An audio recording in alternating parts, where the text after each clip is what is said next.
Bonjour à tous, vous êtes avec Malcolm Dumapan, vous êtes sur Résistance TV, la télé de la résistance gabonaise. Aujourd'hui, nous allons faire une petite vidéo intitulée 5 signes qu'un politicien gabonais te prend pour un con. Effectivement, dans quelques instants, je vais vous dire comment en 5 points vous pouvez reconnaître qu'un politicos vous prend pour un con, notamment s'il est membre du parti au pouvoir. Vous êtes prêts? On y va. Signe numéro 1, il est membre du PDG, de l'AGEV, de CLR ou d'un autre parti qui appartient au clan des Bongo. Effectivement, si un politicien gabonais se présente à toi et qu'il indique qu'il est membre du PDG ou d'un parti de la famille Bongo qui règne au Gabon depuis 60 ans quand même, il faut absolument que tu l'évites. En effet, il est de notoriété publique que les membres de ce parti prennent les Gabonais pour des abrutis depuis un demi-siècle. Alors, fais gaffe à tes fesses. S'il est membre de la GEV, il faut fuir. Signe numéro 2, il pense qu'Omar Bongo était un bâtisseur et qu'Ali Bongo est vivant et dirige le Gabon. C'est assez fréquent pour le signaler. Tu sais qu'un politicien gabonais te prend pour un con lorsqu'il passe son temps à raconter qu'Omar Bongo, qui bouffait à lui tout seul 18% des recettes pétrolières du Gabon, était un bâtisseur. En règle générale, notre conseil, si tu disposes d'œufs pourris, est de les balancer à la gueule du politicos. Ce genre de politicien pense aussi qu'Ali Bongo est vivant et dirige le Gabon et qu'il est bien là-bas dans son palais du bord de mer à donner des instructions. En règle générale, si tu disposes d'œufs pourris, il est utile de les balancer à la gueule du politicos. Signe numéro 3, il ne pense qu'à toi au moment des élections.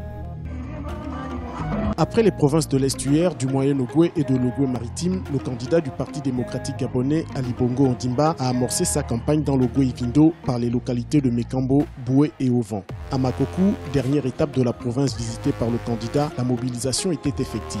Ali Bongo Ondimba s'est voulu pragmatique et favorable à l'émancipation des femmes. Grâce à votre soutien, moi Ali, je ferai en sorte que la femme gabonaise puisse être totalement émancipée, indépendante, autonome. Plus de discrimination. Et les hommes, entendez-moi bien. Pourquoi je dis ça? Parce que la femme gabonaise est fidèle et loyale. Et oui, tu sais qu'un politicien gabonais te prend vraiment pour un con parce qu'il ne descend dans ton mapan qu'au moment des élections pour te faire la danse du ventre. Tu sais, cette danse où il te dit que t'es beau et qu'il suffit que tu votes pour lui, en clair. Il est toujours animé de grandes intentions et n'arrête pas de te dire qu'il suffit que tu votes pour lui et qu'il s'occupera de toi et de ta famille une fois au pouvoir. En face de ce genre de personne, une calebasse d'eau chaude bien bouillante peut calmer ses ardeurs. Signe numéro 4, il pense qu'une cuisse de poulet suffit pour avoir ton vote. Oui. 60 ans de distribution de cuisses de poulet, de t-shirts, de bières et autres stupidités par la famille Bongo. Alors, chers citoyens, si un politicos vient dans ton quartier et t'offre des cuisses de poulet, déjà, pose-toi la question de savoir où est-ce qu'il les a achetées ces cuisses de poulet, est-ce qu'ils ne sont pas empoisonnés? Deuxièmement, tu peux aussi avoir une attitude responsable. Tu attrapes la cuisse de poulet et tu lui frappes avec au visage. Tu vois? Tu lui frappes avec au visage. Il aura d'autant plus mal si le poulet est congelé. Signe numéro 5. Qu'un politicien gabonais te prend pour un con. En règle générale, lorsqu'il devient opposant, ce n'est que pour brouiller les cartes. Tu sais qu'un politicien d'origine pédégiste et qui soudainement devient opposant te prend pour un con parce qu'il y a déjà plein d'exemples qui doivent t'alerter et te mettre en garde. Par exemple, Michel Menga. Michel. Alors, je prends la parole ici aujourd'hui pour vous expliquer un tout petit peu ce qui sous-tend la démarche d'héritage et modernité. Nous les députés et les cadres réunis au sein de l'État et modernité, nous avons fait une sortie le 27 juin. Michel Menga, c'est le genre de bougre qui te prend pour un con. Il est capable de créer un parti dissident dans le PDG, devenir opposant, puis repartir au PDG dès qu'on lui offre un poste dans le gouvernement. Nous avons fait une sortie le 27 juin 2015 parce que nous étions fatigués de parler à l'Assemblée nationale sous la présidence de Guy Nzuba Ndama. Nous savions qu'il était avec nous, mais compte tenu de ses fonctions, eh bien, il présidait les travaux.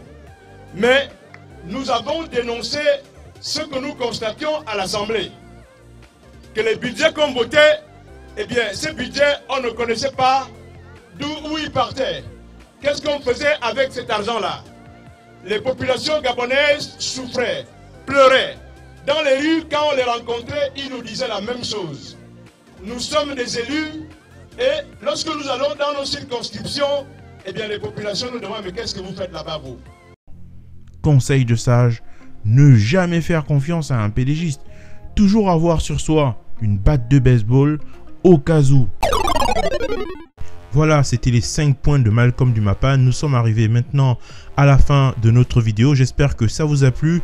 Et si ça vous a plu, n'hésitez pas à vous abonner sur ma chaîne YouTube et m'encourager à faire de nouvelles vidéos. À très bientôt sur ma chaîne Malcolm Dumapa et sur Résistance TV. Au revoir.